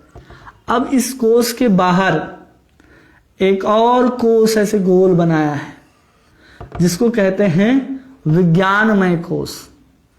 ये कहलाता है, ये बाद में लिखेंगे, ठीक है। ये आनंदमय कोश है, विज्ञानमय कोश। और इस कोश के बाहर एक और घेरा आएगा, जिसको कहते हैं मनोमय कोश। इस मनोमय कोश के बाहर एक और घेरा है, जिसको कहते हैं प्राणमय कोश। और इस प्राणमय कोश के बाहर एक और घेरा है, जिसको कहते हैं अन्नमयी कोश। ये 5 कोश हो गए। तो कोश मतलब होता है, कोश मतलब भंडार, कोश मतलब जमा, कोश मतलब एक ऐसा स्थान जहां पर वे रहते हैं। कोश मतलब समझ के, भंडार गृह, वित्त कोश, कोश मंत्री, कोषाध्यक्ष। तो यहां सबसे पहले इसको देखेंगे, तो ये क्या है, आनंदमय कोश है, आनंदमय कोश, ठीक है। और इसके बाहर जो है, ये है विज्ञानमय कोश, विज्ञानमय कोश। और फिर जो बाहर है, इसको कहते हैं मनोमय कोश, मनोमय कोश। और फिर इसके जो बाहर है, उसको कहते हैं प्राणमय कोश, प्राणमय कोश। अब इसके बाहर एक और गोला आता है, ऐसे 5, इसको कहते हैं अन्नमय कोश, अन्नमय कोश। तो हो गया ना, 1 2 3 4 5। तो ऐसे 5 कोश कहे जाते हैं। और सबसे भीतर भाग में बैठे हैं परमात्मा। ये कैसा है, हृदय समझ लीजिए, हमारा मनुष्य है हम, और ये अन्नमय कोश जो है हमारा एक शरीर है। ये बाहर का जो है एक ग्रॉस बॉडी है, शरीर है। अन्नमय कोश क्या है, एक शरीर है। ये शरीर किससे बना है, ये शरीर बना है पृथ्वी से, जल से, अग्नि से, वायु से और आकाश से। ये 5 चीज हैं। इसके 5 इसके क्या होंगे, विकार होंगे। उस विकार को अगले श्लोक में भगवान बताते हैं, वो विकार कैसे आते जाते हैं, ठीक है। उसके पहले ये 5 शरीर बन गए हमारे जो स्थूल हैं, और इसमें सूक्ष्म शरीर भी आते हैं, जिसमें मन है, बुद्धि है और हमारा अहंकार है। ये स्थूल शरीर कहलाता है और ये सूक्ष्म शरीर कहलाता है, जिसके अंतर्गत मन, बुद्धि और अहंकार होते हैं। तो ये सब कुछ का निर्माण कैसे होता है, अन्न के माध्यम से। मतलब ये जो हमारा दिखाई देने वाला शरीर है, जो हमारा बॉडी है कपड़े के भीतर, वो क्या है, ये इस चीजों से बना है, जो आश्रित किसके ऊपर है, पूर्ण रूप से अन्न के ऊपर आश्रित है। और जब हम ऊपर जब अनुभव करना होता है इस ब्रह्म को, तो हम आनंद अनुभव करते हैं इस अन्न के माध्यम से। और वही धीरे धीरे जब अनुभव करते हुए हम लोग और ज़्यादा अनुभूति का प्रयास करने लगते हैं, तो हम क्या करते हैं, प्राणमय रूप में, पहले तो अन्न के रूप में इसको बना लिया, प्राणमय रूप में हम कैसे इसको अनुभव करते हैं, जब किसी के अंदर जीवित लक्षण होगा, हम क्या देखेंगे कि हाँ ये व्यक्ति जीवित है, तो उसके अंदर प्राण के लक्षण होंगे ना कि वो जीवित है, उसके हाथ पैर पांव आदि सब क्या कर रहे हैं, हिल डुल रहे हैं। तो हमको क्या पता चलता है, उसके सजीव लक्षणों के कारण हम प्राणमय कोष को अनुभव कर सकते हैं कि नहीं। जैसे हम शरीर हैं, खाना खिला दो उसके बाद भी हम इधर से उधर चल सकते हैं, मतलब हमारे अंदर सजीवता है, हम जो हैं अभी प्राणमय कोष को अनुभव कर रहे हैं। ठीक है, तो जीवित मतलब सजीव लक्षण, इसको समझ लीजिए क्या है, ये सजीव लक्षण दिखाई देते हैं। किसी भी जीव के अंदर जो लक्षण हैं वो इसी प्राणमय कोष के कारण दिखाई देते हैं, जो सजीवता के लक्षण होते हैं। मतलब पलक झपकना से लेकर के सांस चलना तक, हाथ उठाना हाथ गिराना, ये सब कुछ किसके ऊपर डिपेंड करता है, प्राणमय कोष के ऊपर डिपेंड करता है। क्योंकि प्राणमय कोष के अंतर्गत 5 प्रकार के प्राण आते हैं, आपान व्यान उदान समार और व्यान, जिसके कारण हम शरीर को चला पाते हैं। इसलिए इसको प्राणमय कोष कहा जाता है, जिसके कारण हम सजीव लक्षण को देखते हैं। कोई सर को अगर खड़ा करके रखा है तो समझो प्राण है उसके अंदर, इसका अनुभव भी हम कर सकते हैं। और फिर कहते हैं मनोमय, उस मनोमय ज्ञानमय स्वरूप का सही लक्षण चिंतन और अनुभव और आकांक्षा पहुंचती है। जब व्यक्ति किसी चीज को सोच पा रहा है, मनोमय स्थिति में क्या कर पा रहे हैं, हम किसी चीज को क्या कर रहे, सोच रहे हैं, हम किसी चीज के बारे में आकांक्षा कर रहे हैं और हम किसी चीज को अनुभव कर पा रहे हैं, तो समझना चाहिए कि हमारा जो मनोमय कोष है, यहां तक हम एक्सेस आसानी से कर सकते हैं। जब हम सामान्य होकर के भी सोच समझ सकते हैं, आकांक्षा कर सकते हैं, अनुभव कर सकते हैं, प्राण के लक्षण हमारे अंदर दिख रहे हैं कि हाथ पैर चल रहे हैं, मतलब हम इन तीनों को जड़मय स्थिति कहते हैं। क्यों? क्योंकि हम साधारण व्यक्ति भी क्या कर रहे हैं, इस चीजों को आसानी से कर रहे हैं, ये अनुभव हो रहे हैं हमको। और इस मनोमय कोष को हमको आसानी से कैसे अनुभव किया जाता है, उसको आगे हम लोग एक बार फिर से समझेंगे इसको। तो ये समझेंगे हम लोग मनोमय कोष, सोच, आकाश और आकांक्षा, अनुभव। अब विज्ञानमय कोष के अंतर्गत तो साक्षात जीव मतलब हम आत्मा ही आते हैं। अब आत्मा का अनुभव कोई कैसे करे, प्रभुपाद जी क्या लिखते हैं, देखिए। ब्रह्म की उच्चतर अनुभूति होती है, उसे विज्ञानमय कोष कहते हैं। जब हम अपने आप को ब्रह्म समझने लग जाएंगे, तब जाकर के यहाँ जो आनंद है, अभी जो हम आनंद लेते हैं प्राण में, मन में और अन्न में आनंद लेते हैं, हम कभी अपने स्वरूप में आनंद नहीं लिया आज तक, इसलिए उसको पाना अत्यंत कठिन है। इसलिए इसको जड़ नहीं, इसको चिन्मय आनंद कहा जाता है। वो बहुत दिव्य आनंद है, जिसका अनुभव जब तक हम आत्मा को नहीं समझेंगे, स्वयं को नहीं जानेंगे कि हम वो चिन्मय स्वरूप हैं, भगवान के अंश हैं, जो अविकारी है, जो स्थिर है, जो कुटस्थ है, जो स्थिर रहता है, जो किसी क्रिया और कार्य को संपादित नहीं करता, वो हमेशा स्वतंत्र अवस्था में रहता है, वो हम है। लेकिन जो अभी हम बोल रहे हैं वो क्या है, हम मन बुद्धि अहंकार के द्वारा जो कुछ भी बोल रहे हैं उसके द्वारा हम ये सब चीज को बता रहे हैं। और फिर कह रहे हैं कि जब मन और जीवन के लक्षणों से जीव भिन्न समझता है, जीव मन समझता है, तब परम अवस्था आती है कि वो आनंदमय स्थिति होती है। कौन समझता है इन चीजों को? हम जीव हैं जो यहाँ पर बैठे हैं और हम अपने मन के माध्यम से इन सबको अनुभव कर रहे हैं। और इस चीज को जब हम मन, प्राण और अन्नमय से ऊपर उठ जाएंगे, इन तीनों को जब हम क्या करेंगे, समाप्त करेंगे, तब हमारी चेतना आनंदमय कोष की ओर जाएगी, जिसमें हम उस परमात्मा का अनुभव कर सकते हैं। क्या कर सकते हैं?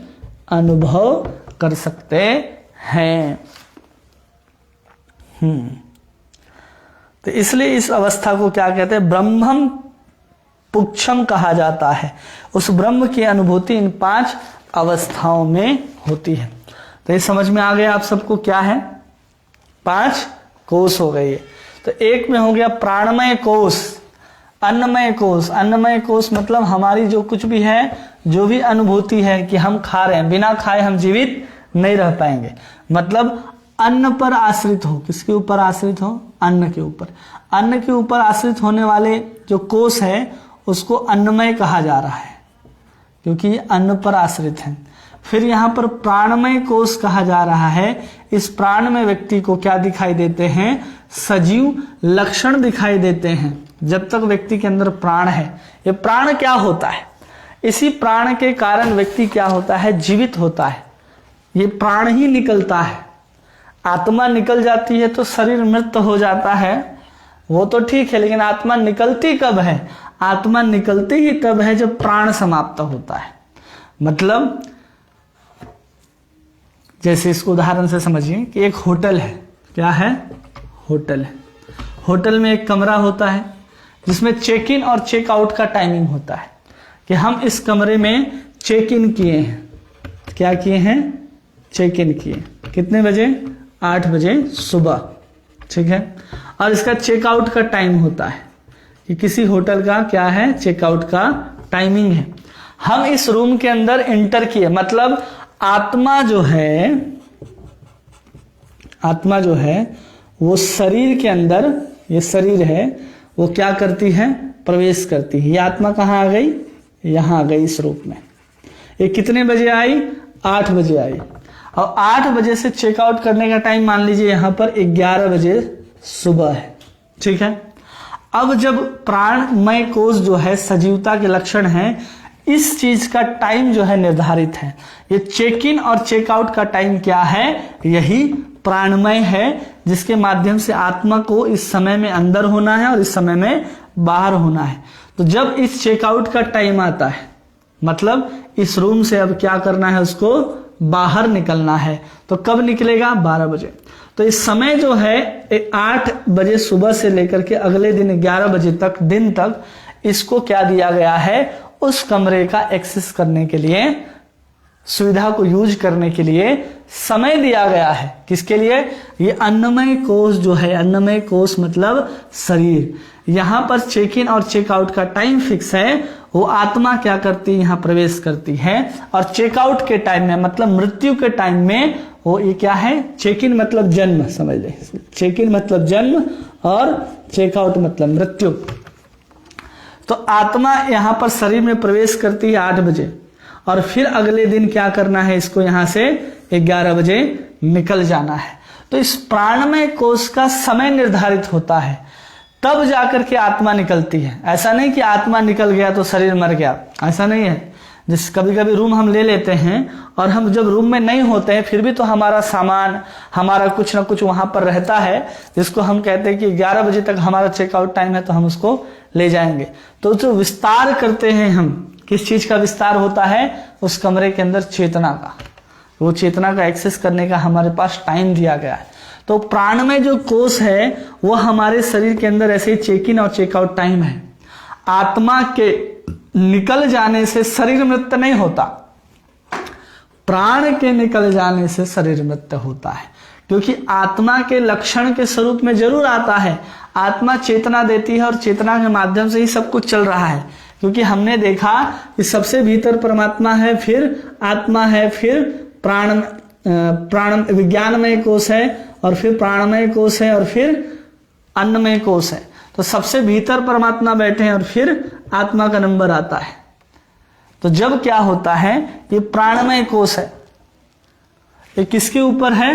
ये सब कुछ प्रकृति के टाइमिंग के ऊपर निर्भर करता है। किसके ऊपर निर्भर है? प्रकृति के ऊपर निर्भर करता है कि आप कितने बजे आएंगे और कितना बजे आपका चेकआउट टाइम होगा। जब प्रकृति निर्धारित कर देगी उसी समय आपको क्या करना होगा? इस होटल को, मतलब इस शरीर को छोड़ करके अब आपको जाना होगा।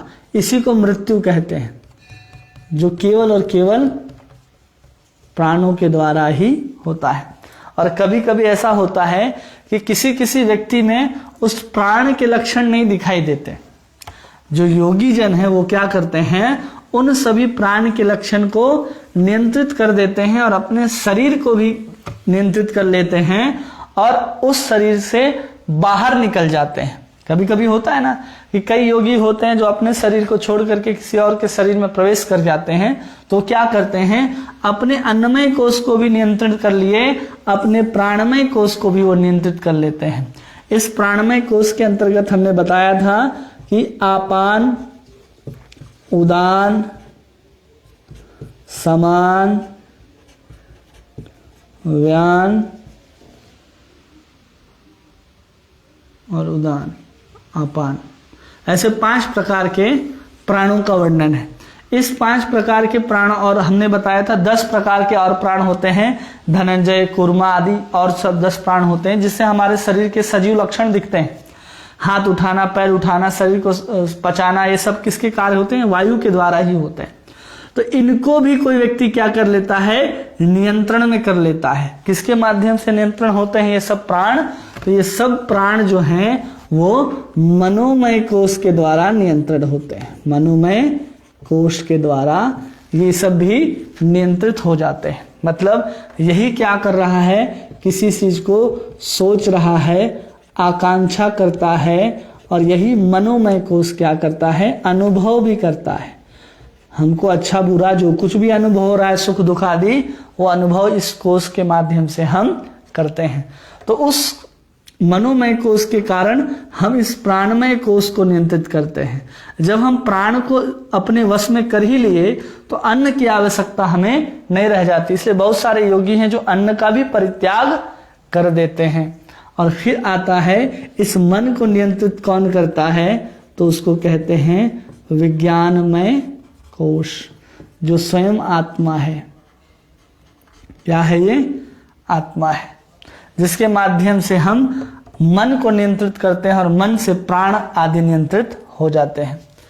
इसलिए व्यक्ति के अंदर ये सब दिखाई देते हैं। और आत्मा को कौन नियंत्रित करता है, आत्मा को हमारे आनंदमय कोश कहा जाता है, जहां पर परमात्मा निवास करते हैं।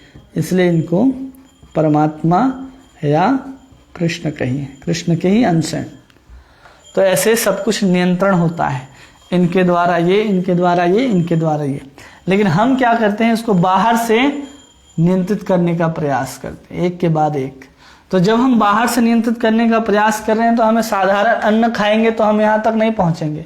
जब अन्न के रूप में हम कृष्ण को अर्पित किया हुआ प्रसाद अगर ग्रहण करते हैं तो हम यहाँ तक पहुंच सकते हैं, अन्यथा हम यहाँ तक नहीं पहुंच सकते हैं।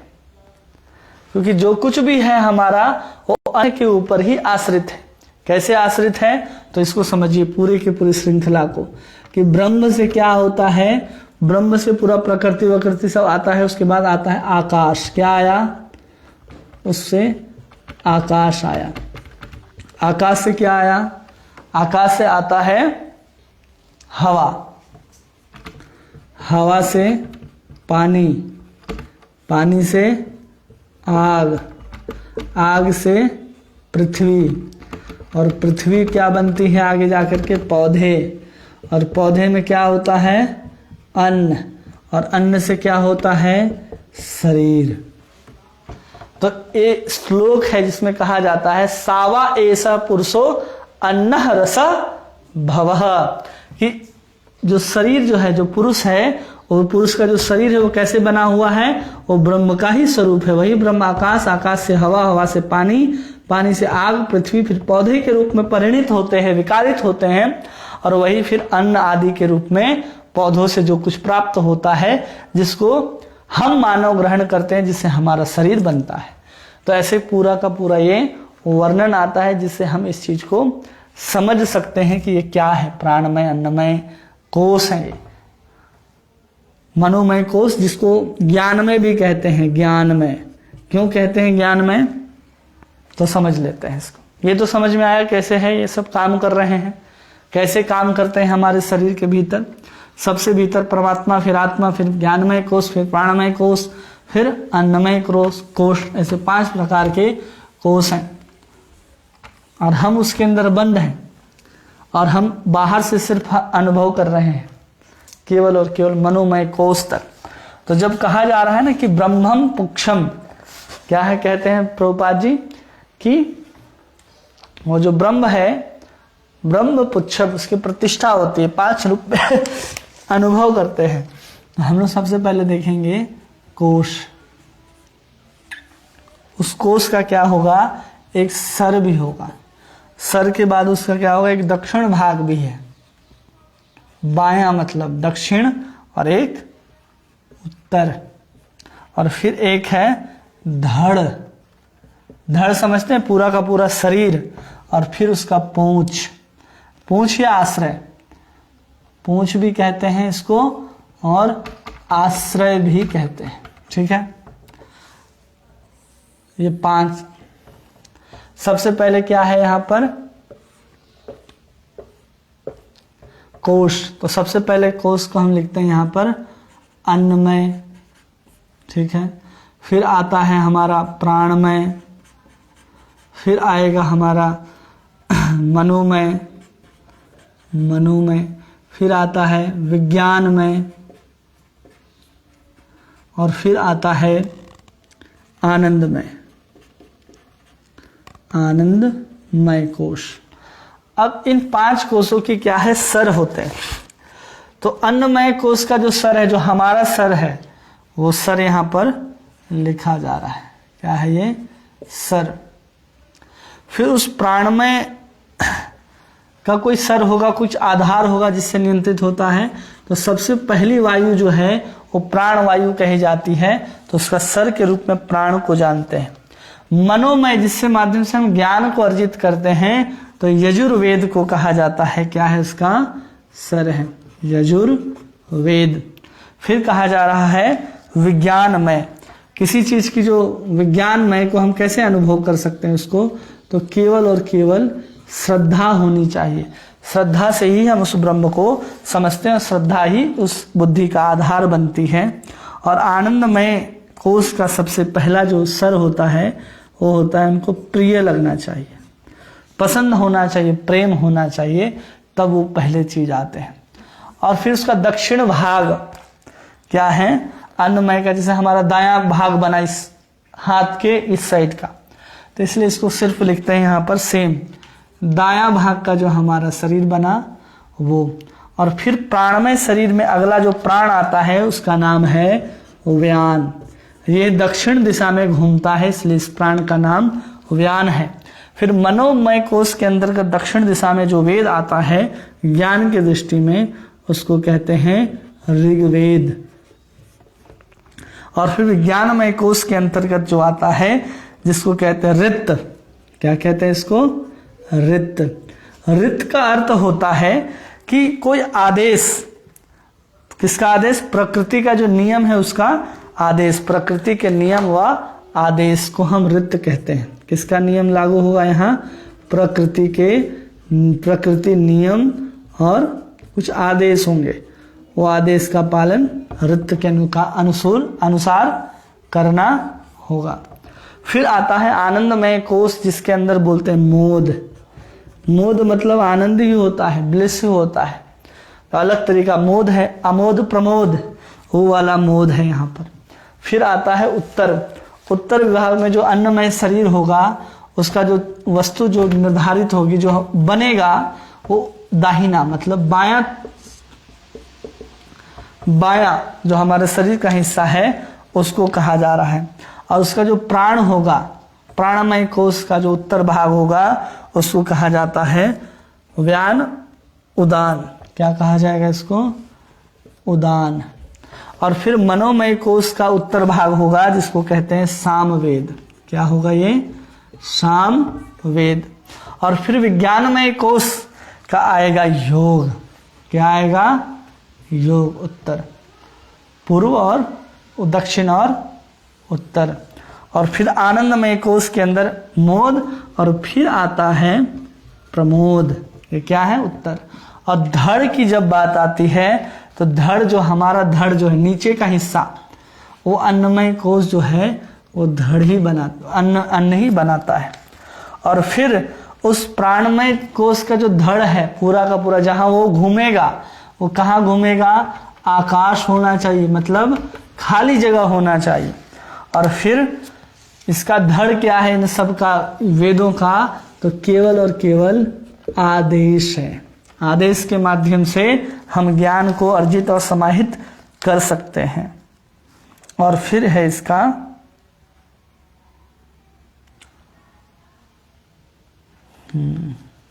धड़।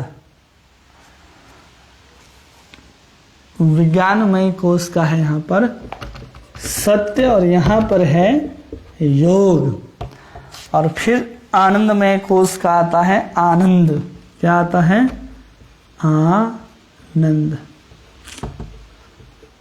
आनंद।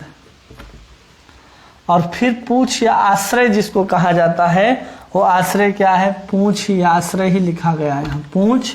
और फिर कहा जा रहा है पृथ्वी। ये जो प्राण है कहाँ है? किस पर निर्भर करते हैं? पृथ्वी पर। क्यों निर्भर करते हैं? क्योंकि पृथ्वी से ही अन्न आ रहा है, इसलिए यहाँ पर पृथ्वी है, आधार, आश्रय। और फिर यहाँ पर है अथर्ववेद। अथर्ववेद। और फिर यहाँ पर कहा जा रहा है महा। मह का अर्थ होता है कि जो समस्या को पार कर जाए, ऐसी जो शक्ति होती है उसको मह कहते हैं। और फिर इसको आश्रय कहते हैं ब्रह्म। क्या है आश्रय? ब्रह्म है आश्रय। अब इसको एक बार समझना है कि अन्नमय, प्राणमय, मनोमय, विज्ञानमय, आनंदमय कोश हैं, जिसके जो सर हैं दक्षिण भाग, उत्तर भाग और धड़ और पूरा शरीर है। 1 2 3 4 5, ये 5 चीज हैं उसको, जिसको अनुभव किया जा सकता है 5 में। पहले उस ब्रह्म को हम इस 5 रूप में अनुभव कर रहे थे, अब इस अन्नमय को भी हम 5 रूप में अनुभव करते हैं।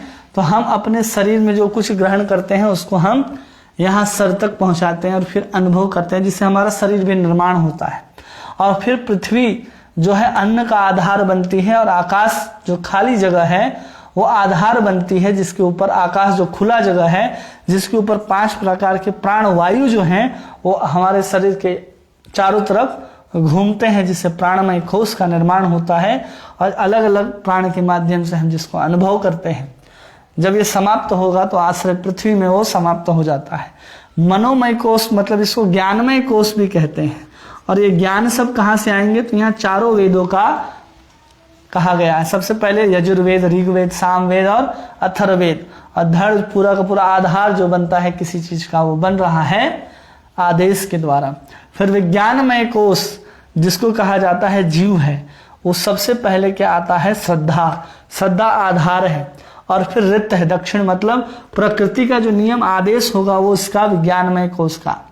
फिर सत्य है, योग है, और फिर मह है। और आनंदमय कोश में वही ब्रह्म जो है, प्रिया, मोद, प्रमोद, और फिर आनंद के रूप में हम उसको अनुभव करते हैं। तो ऐसे एक एक ब्रह्म को हम लोग इस तरह से समझ लेते हैं। ये तो समझ में आ गया सबको कि है क्या ये चीज?